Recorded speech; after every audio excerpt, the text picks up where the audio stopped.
The Echoes of Blackwood Manor. Nestled deep within the dense, whispering woods of Blackwood stood a grand yet decrepit mansion. The locals of the nearby village spoke in hushed tones about Blackwood Manor, passing down tales of inexplicable disappearances and ghostly apparitions. Despite these ominous stories, the manor had remained untouched for decades until a young writer named Clara Hartley decided to make it her new home. Clara had always been drawn to the eerie and macabre, finding inspiration in the shadows where others saw only fear. When she learned that Blackwood Manor was for sale, she saw an opportunity to escape the bustle of city life and to find inspiration for her next novel. Ignoring the villagers' warnings, she moved in, bringing only her typewriter and a suitcase of clothes. The first few nights were uneventful. Clara spent her days exploring the mansion's many rooms, each filled with dust-covered furniture and relics of a bygone era. She imagined the lives of those who had once called Blackwood Manor home, their laughter echoing through the now silent halls. Yet, as she delved deeper into the mansion's history, she began to feel an unsettling presence, a coldness that seemed to seep from the very walls. It started with whispers. At first, Clara dismissed them as the creaking of the old house or the wind rustling through the trees. But soon, the whispers grew louder, more distinct, as if disembodied voices were conversing just out of earshot. She would often pause her writing, straining to catch a word or phrase, but they always eluded her. One stormy night, Clara was jolted awake by a loud crash. She grabbed a flashlight and cautiously made her way downstairs to the library, the source of the noise. The room was in disarray, books strewn across the floor and the heavy oak shelves askew.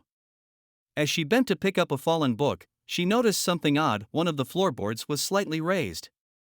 With trembling hands, Clara pried the floorboard loose, revealing a hidden compartment. Inside, she found a collection of letters, yellowed with age and tied together with a faded ribbon. The letters were addressed to Eleanor, the original lady of the house, from a man named Samuel. They spoke of a forbidden love, of plans to run away together, and of an unspeakable tragedy that had befallen them.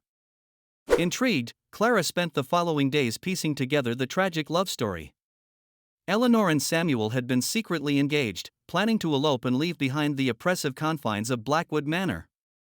However, on the night of their escape, Eleanor had vanished without a trace, and Samuel was found dead in the woods, his body mangled and lifeless.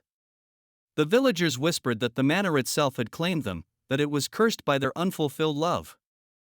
As Clara delved deeper into their story, the whispers in the manor grew more persistent. They seemed to call her name, beckoning her to uncover more secrets. One evening, as she sat by the fireplace reading Samuel's last letter, the air around her grew frigid. The flames flickered and dimmed, casting long shadows on the walls. "Help me!" a voice whispered, so clear and close that Clara jumped, dropping the letter. She spun around, but the room was empty. Heart pounding, she gathered the letters and hurried to her room, locking the door behind her. That night, she dreamed of Eleanor, her ghostly figure wandering the halls, her face etched with sorrow. Determined to understand the truth, Clara began to search for any mention of Eleanor's fate in the village archives. After days of sifting through old newspapers and records, she discovered a forgotten journal belonging to the manor's groundskeeper. The last entry was chilling: Eleanor has become one with the house. She is bound to it, her soul trapped by the sins of her family. Only by releasing her can the curse be broken. Armed with this knowledge, Clara returned to Blackwood Manor, determined to free Eleanor's tormented spirit. She retraced the steps Eleanor might have taken on that fateful night, eventually finding herself in the manor's attic. The air was thick with dust and decay, and the whispers were almost deafening. In the corner of the attic, hidden behind a stack of old trunks, Clara discovered a small, locked door. Using a rusty key she had found among Eleanor's belongings, she opened it to reveal a narrow, winding staircase leading down into darkness. With a deep breath, she descended, the air growing colder with each step. At the bottom, Clara found herself in a forgotten cellar. In the center of the room was a large, ornate mirror, its surface covered in grime.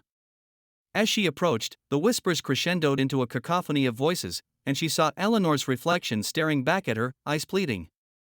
"Help me," Eleanor's voice echoed, clear and desperate. Clara took a deep breath and reached out to touch the mirror.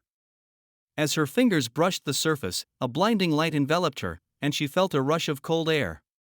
When the light faded, she found herself standing in the manor's grand hall, the air warm and still.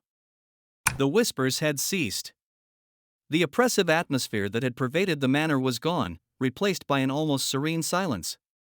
Clara knew that Eleanor's spirit had been freed, that the curse of Blackwood Manor was finally lifted. As she stood there, she felt a sense of peace wash over her. She had come to Blackwood Manor seeking inspiration for her novel, but she had found something far more profound, a story of love, loss, and redemption that would echo through the ages. Clara Hartley left Blackwood Manor the next day, her heart lighter and her mind brimming with the tale she would soon write. The village no longer spoke of the manor with fear, but with a sense of reverence for the writer who had freed its restless spirit.